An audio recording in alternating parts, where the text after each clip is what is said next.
What's going on, guys? Common Sense TV.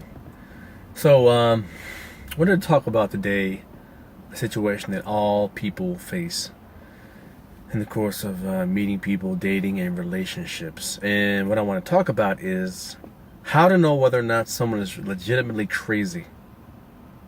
You say, "Oh, someone's crazy." I mean, I'm talking about someone who really has mental issues, but they're masking it. Okay, people who appear normal and they're trying to kind of veil themselves in sanity, but underneath that is total insanity. How do you detect that? So I'm gonna give you a few things to look for in people who are trying to hide. The first thing to look for when you're dating someone, when you're seeing someone, you're trying to figure out whether or not they're crazy, is you kind of want to look at their energy levels. Does this person have high highs and low lows? They always jumpy, or they always upbeat, they always happy, and then maybe an hour or 2 hours later they're really kind of tired, they run down and like, oh, I don't want to talk. Oh. That's a red flag right there. Major red flag. If this person is always, are they moody a lot? They have mood swings. I mean, I'm talking about like sharp mood swings. Going from like, hey, how's it going? The next thing you know, if you say something that's pretty, mundane, they fly off the handle, and that's a red flag right there. So you want to watch that. High highs, moody, low lows. What else you want to watch out for is people who have delusional thoughts. They're very delusional about what they think about themselves. They're very delusional about how they perceive other people to be, or you to be, within that relationship. I'll give you an example. There are a lot of people out here who really think that they're non-confrontational. They think that they are very nice people. They think that they're happy people. They think that, for the most part,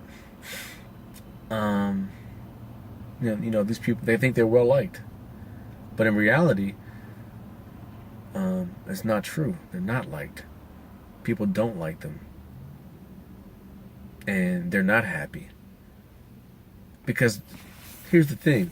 Unless you have a lot of close friends who are telling you about yourself, most people out here are not going to tell you if you have some type of character flaw.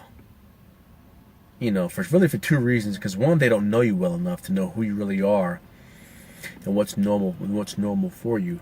But secondly, most people are not going to say anything because most people, they just don't want to, be inconvenienced with, telling somebody something that may not, or may or may not be inappropriate. They don't want to do that. So what they'll do is just act like everything's swell, everything's cool. They're not going to say anything to you, like coworkers. If they think you're crazy, they're not going to say anything to you. They're going to talk behind your back and smile in your face and say, "Hey, how's it going there, Julie? Great." They're not going to tell you. And that's the thing, is that these people who are delusional, they think these people are their friends, and they're not their friends. They're just associates. So they're delusional. And their actions, they think just because I laugh a lot and I smile a lot, I'm a very happy person. When we're deep down,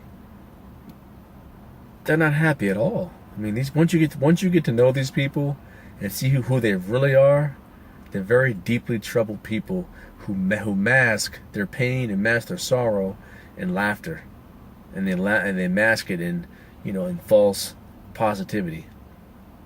Because think about it. If you're really happy, you don't have to go around displaying it. You keep a little smile on your face, that's fine. You laugh here and there, but you don't have to constantly be laughing, constantly be up here. That's telling me that what you're doing is you're overcompensating. And it's not true. It's not your authentic self. It's phony.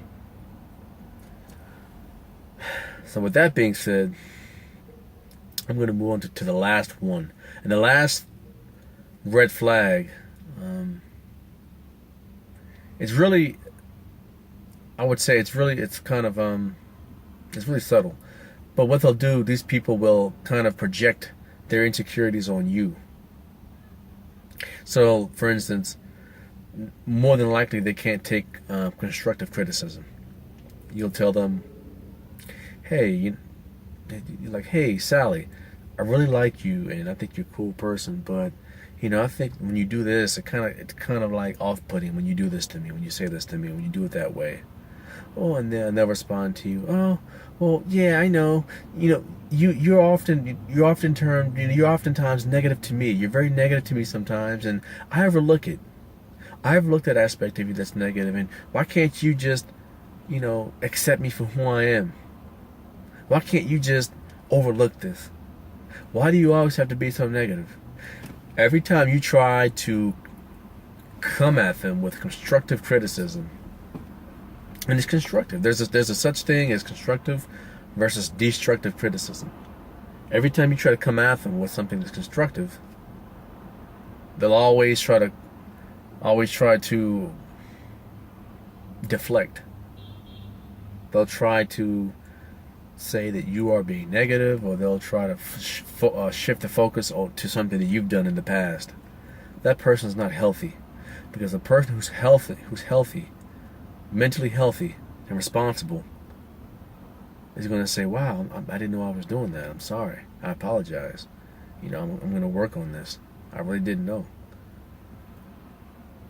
That goes back to being delusional, not being able to see your shortcomings. And we all have blind spots. Don't get me wrong, but you have to be able to see some of your shortcomings. I mean, come on. You not being perceptive to who you are, that means that you're delusional, and that's bad. That means that pretty much you've got something wrong with you upstairs. With that being said, thanks for listening. If you like what I said, if you like what you heard, hit the like button, subscribe. Thanks. Later.